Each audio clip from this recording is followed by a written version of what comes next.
এবার বেকার ছেলে মেয়েদের জন্য চালু হতে চলেছে যুব শক্তি প্রকল্প। হ্যাঁ, এই মুহূর্তে দারুণ একটা খুশির খবর আপনাদেরকে শোনাতে চলেছি। বর্তমানে যে সমস্ত ছেলেমেয়েরা যুবসাথী প্রকল্পে আগে আবেদন করে ১,৫০০ টাকা পাচ্ছিলেন, এবার কিন্তু তাদের ব্যাংক অ্যাকাউন্টে ৩,০০০ টাকা আসতে পারে, যার ঘোষণা শীঘ্রই কিন্তু হতে পারে। হ্যাঁ, সরাসরি কিন্তু ঘোষণা না হলেও একটা ইঙ্গিত দিয়েছেন মুখ্যমন্ত্রী শুভেন্দু অধিকারী। তিনি জানিয়ে দিয়েছেন বেকার যে সমস্ত ছেলেমেয়েরা রয়েছেন বা চাকরি প্রার্থী যে সমস্ত ছেলেমেয়েরা রয়েছেন তাদের জন্য কিন্তু বড় ঘোষণা হতে পারে। ফলে আশা একটা রাখাই যায় শীঘ্রই হয়তো যুব শক্তি প্রকল্পকে আবারও চালু করা হতে পারে। কবে চালু করা হতে পারে এবং এই যুব শক্তি প্রকল্প নিয়ে কী ঘোষণা হওয়ার সম্ভাবনা রয়েছে সেটা আলোচনা করব। তার আগে এই বেকার ছেলেমেয়েদের প্রকল্প নিয়ে কি ঘোষণা করেছেন মুখ্যমন্ত্রী সেটা একটু শুনিয়ে দিই।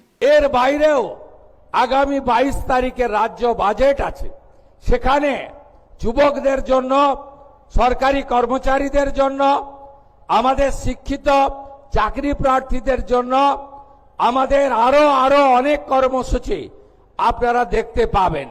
যেহেতু বাজেট আছে, আমি তার আগে বলতে পারবো না।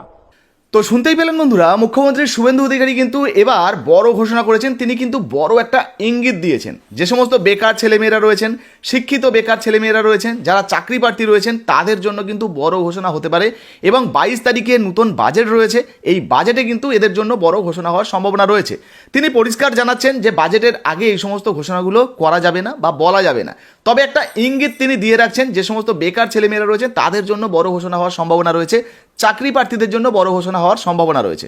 ফলে আমরা কিন্তু একটা আশা ধরে রাখতে পারি যে যুবসাথী প্রকল্প আগে চালু ছিল, এই মুহূর্তে ঘোষণা হচ্ছিল না। বারবার সবাই কমেন্ট করছিলেন যে দাদা যুবসাথী নিয়ে কথা বলুন, যুবসাথী চালু হতে পারে কিনা, এই নিয়ে কিছু বলুন। তো এবার দেখতে পাচ্ছেন নতুন একটা ঘোষণা কিন্তু 22 তারিখে হওয়ার সম্ভাবনা রয়েছে। যে বাজেট পেশ হবে সেখানে কিন্তু যুবশক্তি প্রকল্প, মানে যুবসাথীটাই তো যুবশক্তি হবে, তো এই যুবশক্তি প্রকল্প নিয়ে বড় কিন্তু ঘোষণা হওয়ার সম্ভাবনা রয়েছে। আর যদি যুবশক্তি প্রকল্পের ঘোষণা হয়ে যায় তাহলে তো আপনারা জানেন ১,৫০০ নয় ৩,০০০ টাকা করে আপনাদের ব্যাংক অ্যাকাউন্টে কিন্তু দেওয়া হবে।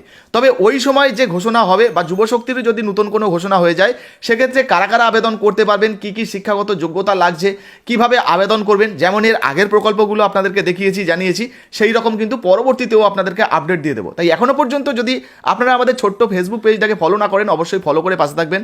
যদি ইউটিউব চ্যানেলটিকে সাবস্ক্রাইব না করেন, অবশ্যই OICSJR লিখে সার্চ করলেই পেয়ে যাবেন। অবশ্যই যারা সাবস্ক্রাইব করছেন না করে নেবেন, একদম ফ্রি, কোনো টাকা লাগে না। সাবস্ক্রাইব করে পাশে থাকবেন আর ভিডিওটা বেশি বেশি করে শেয়ার করবেন, যাতে অন্যান্য আপনাদের বন্ধুরা বা বন্ধুবান্ধবরা জানতে পারে এই তথ্যটা। অবশ্যই শেয়ার করে দেবেন। হ্যাঁ, লাইক দিতে ভুলবেন না। ধন্যবাদ।